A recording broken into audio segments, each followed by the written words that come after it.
And this is a wheel I had ordered a couple years back when I started this build, but that was a must-have piece for me. Kind of been keeping it safe in my dresser drawer of all places. But it's it's a brand new Nardi wheel.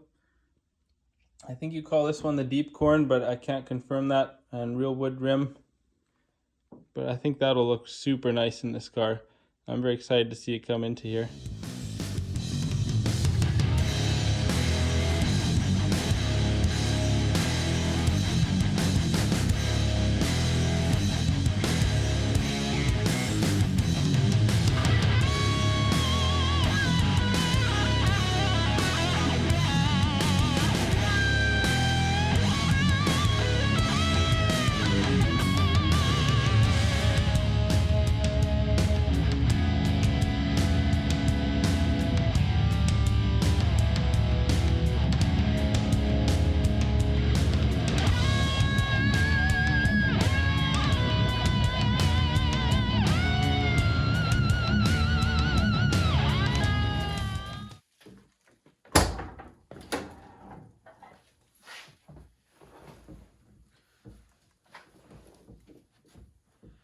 Welcome back, guys and girls, to another episode of Dad's Toy Garage.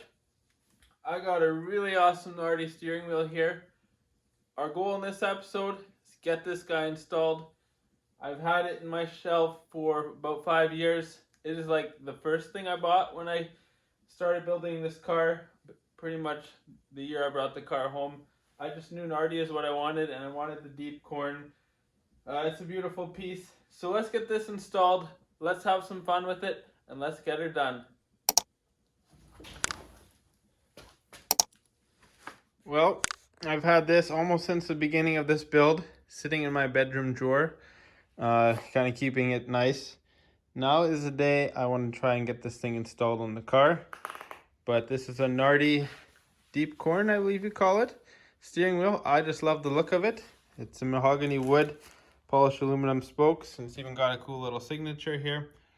And then I've got the Nardi horn button and the steering wheel adapter. So here is my Nardi branded hub adapter. I've labeled top and bottom. And the 73 had this little piece that was damaged. You can see it snapped. But the 72 is still good. You can tell there's less use on it, lower mileage car.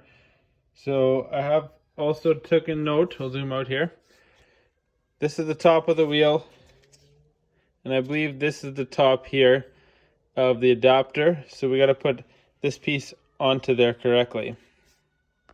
I've cleaned up all the copper or brass, I'm guessing copper sections. Look at this guy is actually worn through in places. So it's done. We'll probably put it on here as a last opportunity backup for when this guy does fail someday. But we're going to get it on there the right orientation, screw it down, and I'm going to put a little dielectric grease in there. I think that'll help preserve this. But we should have good connection. I think that'll be for the horn. Somewhere in my shop are the instructions for installing this. I can't find them right now. So I'm going to have to study these parts and figure out where it needs to go. But what it's looking like is that ring in there. It's got a terminal. Right there, you can see it. The kits come with a wire and 2 connectors, a bunch of hardware to mount the steering wheel, and this would be a centric ring. And the back of the horn button also has a terminal, so it looks pretty straightforward to install. The other thing I gotta find is, once you get this on the spline shaft in the car, it's gotta be bolted down. I gotta find that piece that bolted down, that one nut. So about to install this, I had to find another nut because I had lost it, and I gotta be careful.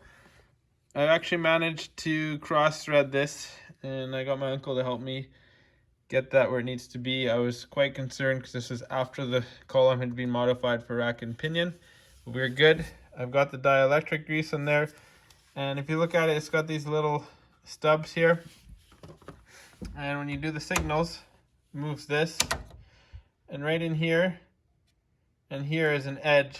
So when I do a signal like this, and I turn the wheel all the way to go right. When I'm correcting after finishing my turn, it should just knock that back into place. And it's actually quite simple how that works. Grab this guy here, get her lined up, and I'm just using this as a guide.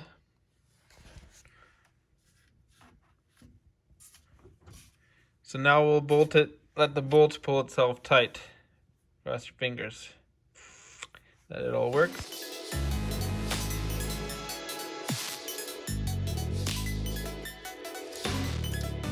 There, it's screwed in place. We gotta put our horn. Oh, it turns nice. I like that. Got the bling bling going on. So yeah, that's exciting. First time I've used gloves on the interior parts.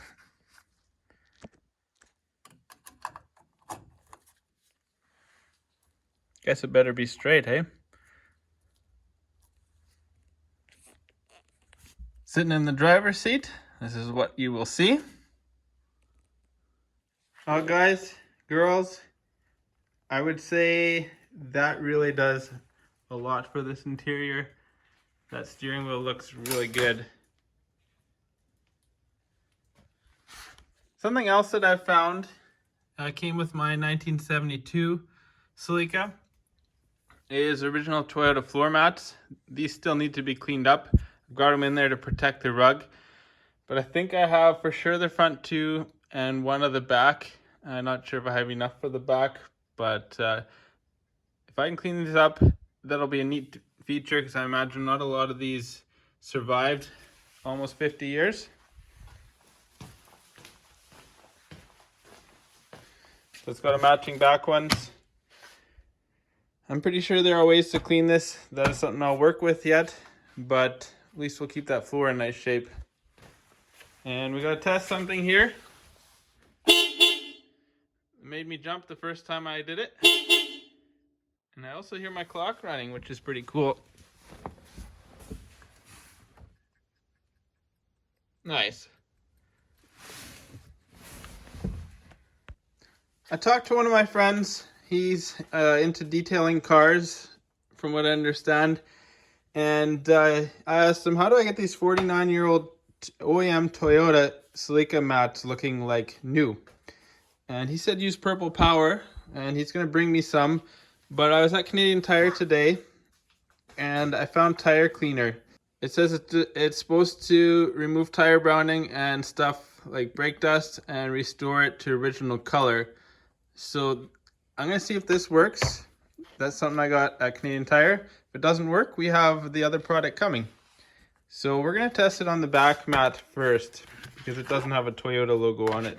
And if it doesn't wreck it, then we will do it on the front ones. So that was just cleaned. It did not take long. It came out like about as new as you're going to get. And there's the old. And we were using Simonized tire cleaner. So if it works that good on these crusty old floor mats, I'm thinking it'll work awesome on tires as well.